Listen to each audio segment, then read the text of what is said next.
The King's Herald. Hear ye, hear ye. The king was killed by a poisoned throwing knife. The rogue, wanting to correct him that it was a poisoned dart.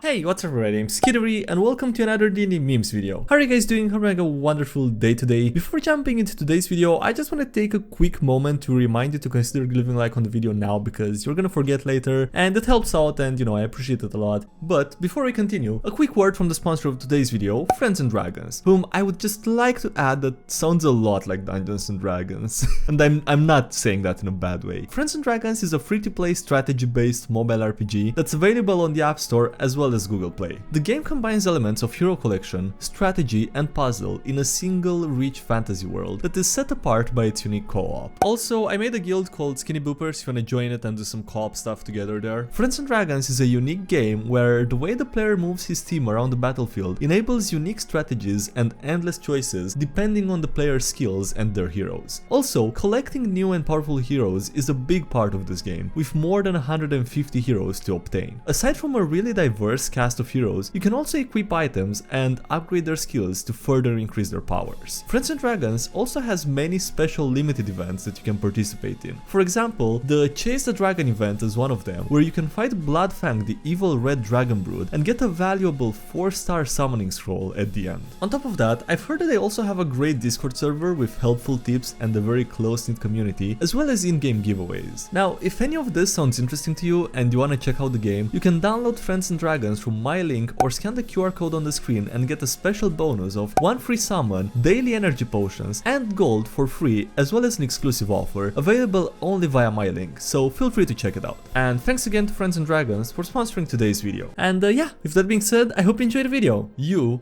are the amazing variant human. I'm limiting your race options to the player's handbook, but my character won't be interesting without an exotic race. If you can't make a character interesting without expanded race options, you shouldn't have them. I mean, I can agree, you should be able to make an interesting character regardless of the race, I think. But also it's just, if it's not for, you know, it wouldn't go well in the setting or whatever, I don't really see why you would limit race options. It just, I don't know.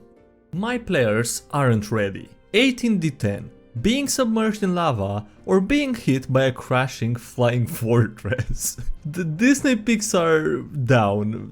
What? Why would they account for being hit by a crashing flying fortress? Okay, I guess. The only explanation I could see for this is that there's something in a pre-made module that would require this rule to exist, and it's being taken from there.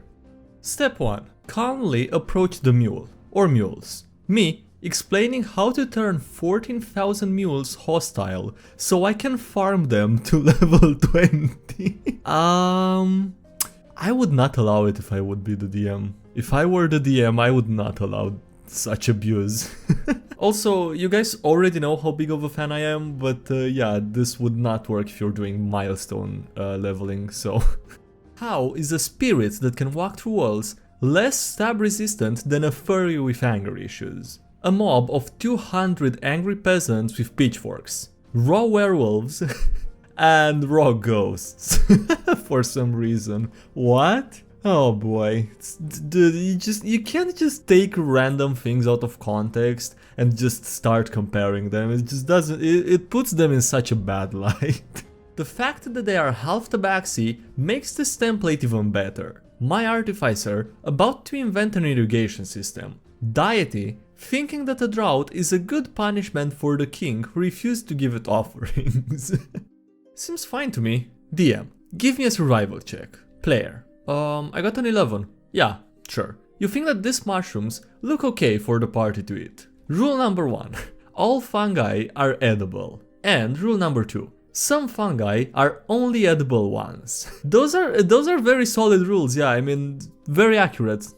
Do not ask how I know this. The King's Herald. Hear ye, hear ye. The king was killed by a poisoned throwing knife. The rogue, wanting to correct him that it was a poisoned dart. Ah, Jesus Christ. Yeah, of course it was the rogue who did it. Today in history. Today was the day that Julius Caesar failed his sense motive check and sustained 23d4 points of damage. Ah, that's a lot of damage.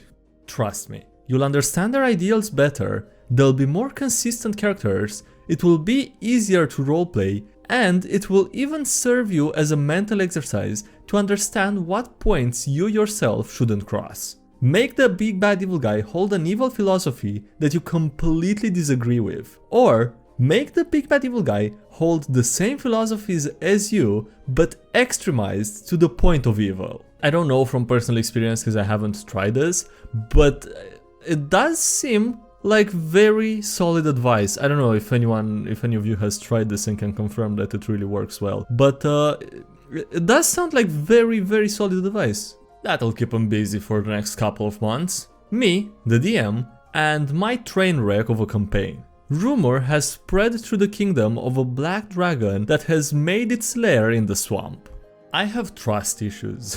When your party finds a chest, but you don't trust your DM. If Games Workshop can do it, so can Wizards of the Coast. Wizards of the Coast. I think I forgot something. Games Workshop. Well, if you forgot, then it wasn't important. Yeah, I think you're right. An official Dungeons & Dragons rule app so that we don't have to buy the books twice. Yeah, I'm not sure if this one was forgotten or intentionally made this way. ... quote unquote. From Jesse, probably. Anyway, I just got an idea for... I cast silence on you. Finally. Maybe my beds are magic? Yeah, so the party goes to the inn, being absolutely destroyed in a horrible state, each and every single one of them, including their clothing and armor. And they're absolutely in a perfect 10 out of 10 health status state the next day. Yeah, no, makes sense. This is how Dungeons & Dragons be. The logical option and the party. Based on recent events, my players, a suspicious chest, and the dex save just waiting for it. God damn it, and the fact that it's based on recent events just makes this one so much sadder. A staff laying next to a dead guy.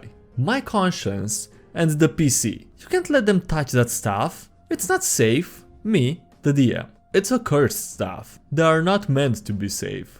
Also my conscience. This is their first time playing Dungeons & Dragons. It's educational. What if they get hurt? That will be an important lesson. Murder hobos are gonna murder hobo. The NPC looks at the kobold that the party has adopted. And who are you, little fella? Why isn't he talking? He asks the party. Oh, we don't know. We just got him like 2 days ago when we cleared out that cave. But look how cute he is. Oh my freaking god. The poor little kobold with the absolute worst case of PTSD imaginable now. The rules are funny sometimes. Marshals. Can I use a heavy weapon with one hand? No. Casters. Can I turn the bad guy in a goldfish? Yes, absolutely you can do that. Yeah, this is nice. The only rule that you have when you're a caster, the only limit that you have as a caster is basically your imagination and the willingness of the DM, more or less. So, I doubt that you could even imagine it. Barbarians, after they get hit 30 plus times, but are still at 3/4 of their health.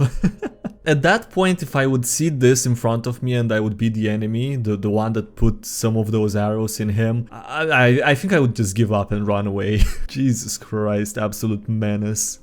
Inhale smoke. Ah yes, only the finest sulfur will suffice. I always imagine, hashtag DnD, wizards to be a bit like wine purists. The fighter. We need a fire spell. Now. The wizard. Oh, well, this is interesting. Opens his book. Agonizer Scorcher? Incendiary Cloud? Perhaps a quick SM de Meteors, if that's not too robust at this time of day. I'm trying to think about it, but I'm not sure, like, if the wizards are wine purists, I'm not sure what that makes sorcerers.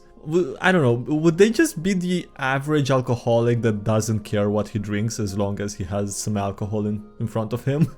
Or would it be something else? I don't know. Joshua Graham strikes me as an oath of redemption. When the paladin is ready to teach the enemy the wise proverb, to f around is human, to find out is divine. I pray for the safety of all good people who come to Zion, even Gentiles. But we can't expect God to do all the work. Yeah, I don't want to mess with him, that sounds very intimidating. I just painted their minis. When you accidentally made the encounter too hard. Dobby never meant to kill. Dobby only meant to maim or seriously injure. I mean, you could always just reuse the minis, right? I mean, all the effort into making those minis and losing them in the first encounter with them, that would be painful. Guess my ranger's preferred target. It would take 14,200 mules at a cost of 113,600 gold pieces to reach level 20. That's feasible. That's very expensive. I mean, if it's, especially if it's only for one character. If it's for the entire party, yeah, I guess maybe it's more reasonable. I don't know. This is both for players that think Wish is too risky to ever use, and DMs who think they're allowed to go monkey's paw on any Wish. And yes, I've seen both opinions expressed. Okay, enough ranting. Have you ever thought about how Wish lets you cast Clone and Simulacrum as much as you want? Don't make me tap the sign. Wish has no risk of complications if you use it to duplicate other spells. Also, there are several other uses listed that don't let your DM go all monkey's paw on you, but still risk the stress. How the DM deals with my god complex. Do you need any more AC? I mean, if I had started as a paladin, I could hit an AC of 39 at level 20. So you wanna go up against a god? Or a barbarian free druid too and have 450 health points at level 5. How? And no, I want to go up against all the gods at the same time, I assume. That can be arranged. What? For what? The average citizen of a Dungeons and Dragons city has weird priorities. Lizard folks are an openly cannibal race with no qualms on eating other humanoids and nobody bats an eye. But a kid is born with horns and a tail and everybody loses their minds. Now that seems kind of unfair, doesn't it? Why has God forsaken me? Before the campaign, I'm going to be the chaotic rogue for once. I'm going to make the party's lives a literal hell. How it's going? How did this happen? Why am I the voice of reason? And then you have the paladin, sorcerer and cleric and druid making the life of the chaotic rogue a literal hell, and I assume the DM's life as well. Oh man. Even Asmodeus trembled in fear. Literally all the forces of hell and the abyss. And the party of all paladins. The detail on the stuff in that sub is insane. My Hero Forge minis and the stuff on r/HeroForge minis. Jesus Christ, I should check that out. I mean, I haven't seen it before and I haven't heard of it before. I think I'm gonna spend some time browsing that later today. Our party needs an HR department. Also, we rescued her ass twice, and she just went, you're so mean to me. You say bad stuff about me. You insulted her dead father. Yeah, but that was days ago. I'm curious about how fellow DMs would handle it. The Ranger and Artificer are wanting to make a suit of armor from a torture shell, expecting it to be even more potent than full plate armor, since Withdrawn Turtle has 21 AC. The hopeless DM in the scenario. I mean, it really depends if you want to allow it or not. It's a pretty cool idea and it gets the extra points for creativity, I think.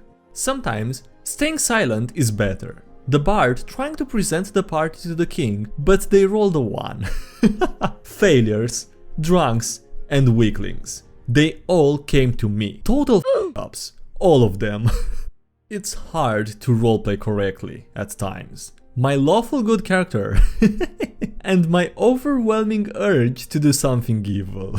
Alright, on that note, that's gonna be it for today's video, so thanks so much for watching, I hope you enjoyed. Don't forget to leave a like if you did, and subscribe for more if you haven't already. Also, big thank you to everyone supporting the channel on Patreon, as well as here on YouTube, I appreciate it a lot, so thanks so much for that. Links below if you wanna check those out, as well as links to the Discord server, Reddit, and anything else. And yeah, that's it, thanks again for watching, and I'll see you next time. Have a great day, bye!